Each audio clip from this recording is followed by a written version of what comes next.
প্রিয় দর্শক, আজকে কিছু প্রশ্ন উত্তর পর্ব নিয়ে আপনাদের সামনে হাজির হয়েছি। বিবাহের জন্য পাত্রী দেখার পদ্ধতি বা হুকুম কি? অত্যন্ত চমৎকার একটি প্রশ্ন। কোন কোন গুণাবলী দেখে পাত্রী নির্বাচিত করতে হবে? বিবাহের জন্য পাত্রী দেখার পদ্ধতি বা হুকুম কি? অবশ্যই বিবাহর পূর্বে পাত্রী দেখার বিধান ইসলামী শরীয়ত সম্মত।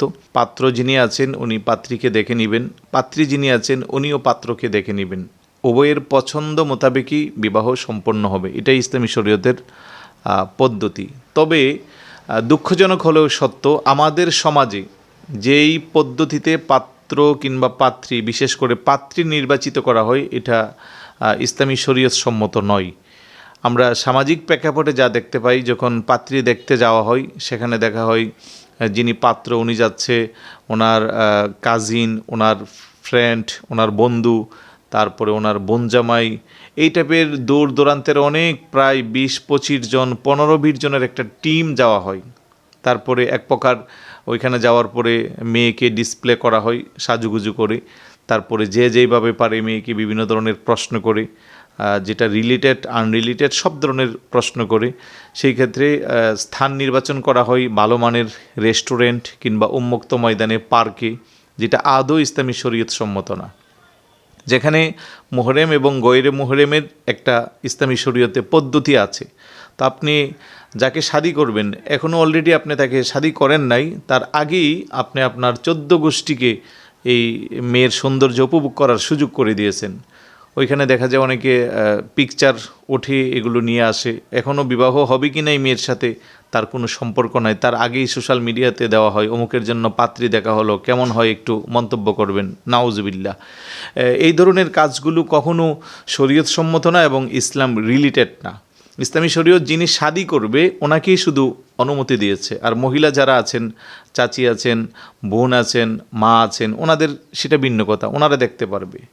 পুরুষ যারা, তারা শুধু ছেলের জন্যই অগ্রাধিকার দেওয়া হয়েছে, যিনি পাত্র উনি দেখবেন।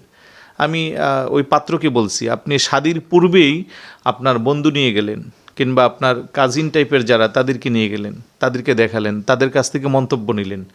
আপনি নিজেই একটু চিন্তা করেন যে আপনার এই স্ত্রীর মান সম্মান তথা তার ইসলামের পর্দার হুকুমগুলো বিবেচনা করলে এটা কতটুকু আপনি পালন করছেন। অলরেডি ওনার সাথে এখনও আপনার সম্পর্ক স্থাপন হন নাই। এগুলো ইসলামী শরীয়ত কখনো অ্যালাউ করে না। তাই যারা পাত্র আছেন আপনাদেরকে বলবো, আগে বায়োডাটা সব কিছু দেখে তারপরে সর্বশেষ আপনি পাত্রীকে দেখবেন, পাত্রীও আপনাকে দেখবে। উভয়ের পছন্দ হলে শরীয়ত মোতাবেক আপনারা শাদী করবেন এবং পরবর্তী সময়ে অবশ্যই পর্দার হুকুমকে প্রাধান্য দিতে হবে। এভাবে যদি আমরা পাত্রপাত্রী দেখে নির্বাচিত করি এবং দাম্পত্য জীবন শুরু করি, আশা করছি আল্লাহর রহমত এই উভয়ের প্রতি বর্ষণ হবে এবং দাম্পত্য জীবনে সুখ শান্তি সমৃদ্ধি আসবে। কোন কোন গুণাবলী দেখে পাত্রী নির্বাচিত করতে হবে? অত্যন্ত চমৎকার একটি প্রশ্ন। আমরা যারা মুসলমান, আমাদের ইসলামী শরীয়ত পদ্ধতিতে রাসূলুল্লাহ সাল্লাল্লাহু আলাইহি ওয়াসাল্লামের হাদিস মোবারকের উপরে আমল দিলে আমাদের পাত্রী দেখা সহজ হয়ে যাবে। কেননা রাসূলুল্লাহ সাল্লাল্লাহু আলাইহি ওয়াসাল্লাম ইরশাদ করেছেন, তুনকাহুল মারআতু লিআরবাইন লিমালিহা ওয়া লিহাসাবিহা ওয়া লিজামালিহা ওয়া লিদীনিহা। যে তোমরা যখন পাত্রী নির্বাচিত করবে, সেই ক্ষেত্রে তোমরা 4টি গুণাবলীকে প্রাধান্য দিয়ে তোমরা তোমাদের বিবাহ করবা। তার 1 নম্বরে হলো তার ধন সম্পদের দিকে আপনাকে দেখতে হবে। আপনার সাথে ধন সম্পদের যেই একটা পারস্পরিক সমঝোতা, এটার দিকেও খেয়াল রাখতে হবে। 2 নম্বরে তার বংশমর্যাদা, কারণ এটা অনেক গুরুত্বপূর্ণ একটি বিষয়। 3 নম্বরে তার সৌন্দর্য।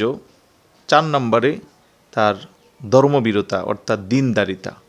এই 4টা জিনিস দেখে রাসূলুল্লাহ সাল্লাল্লাহু আলাইহি সাল্লাম বিবাহ করার জন্য আদেশ দিয়েছেন। তারপরে হাদিসের শেষের অংশে বলেছেন, ফাজফার বিজাতিদ্দিন তারিবাত ইয়াদাকা। 4টা জিনিস দেখবে, তবে তুমি সবচেয়ে বেশি গুরুত্ব দেবে তার ধার্মিকতাকে, কারণ তার সৌন্দর্য যে কোনো সময় বিলীন হতে পারে, সম্পদ যে কোনো সময় নষ্ট হতে পারে, কিন্তু সে যদি ধার্মিক হয়, খোদাভীরু হয়, কখনো তার সেই গুণটা সে নষ্ট করবে না। এই জন্য আমরা যারা পাত্রী নির্বাচিত করব, আমাদের জীবন সঙ্গিনী হিসেবে আমরা যাদেরকে পেতে চাই, আমরা ধার্মিকতাটাকে বেশি প্রাধান্য দিব। আল্লাহ পাক যেন আমাদেরকে কবুল করেন, আমিন।